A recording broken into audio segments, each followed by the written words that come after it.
Proyek pembangunan jembatan penghubung dua wilayah yang berada di Kampung Babakan Jaya RT 01 RW 03 Desa Cilebut Barat, Kecamatan Sukaraja, Kabupaten Bogor, dari bantuan dana Samisade Kabupaten Bogor tahap kedua tahun 2022 senilai 200 juta rupiah itu, proyek tersebut ditargetkan akan rampung pada akhir bulan Desember 2022 sekarang. Kepala Desa Cilebut Barat Dasuki mengatakan proyek pembangunan jembatan Samisade tahap kedua yang sedang dikerjakan oleh pemerintah desa serta melibatkan tenaga kerja dari masyarakat, pengerjaan proyek tersebut kini sudah rampung mencapai 80%. Menurut Dasuki, pengerjaan proyek jembatan yang sudah berlangsung selama 29 hari itu kini sudah tahap pengecoran atas jembatan dan akhir bulan Desember sekarang rencananya proyek tersebut akan segera rampung dan dilintasi oleh kendaraan.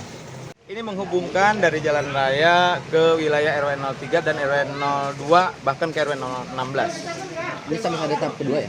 Iya. Samisade tahap kedua, betul. Untuk lebarnya sendiri berapa? Panjang berapa? Lebar 4 meter, panjang 6 meter. Setelah dibangun jembatan ini, karena saya lihat banyak warga dan penduduk di sini, banyak pelaku-pelaku usaha, ya minimal dengan adanya jembatan ini, masyarakat untuk ekonominya agar lebih maju lagi, harapan saya seperti itu. Pembangunan jembatan penghubung wilayah RW 02 dan RW 03 serta menuju jalan utama Cilebut dengan ukuran panjang 6 meter dan lebar 4 meter itu diharapkan bisa mempermudah mobilisasi dan meningkatkan roda ekonomi. Dari Sukaraja, Kabupaten Bogor, Suhanda Abriji melaporkan.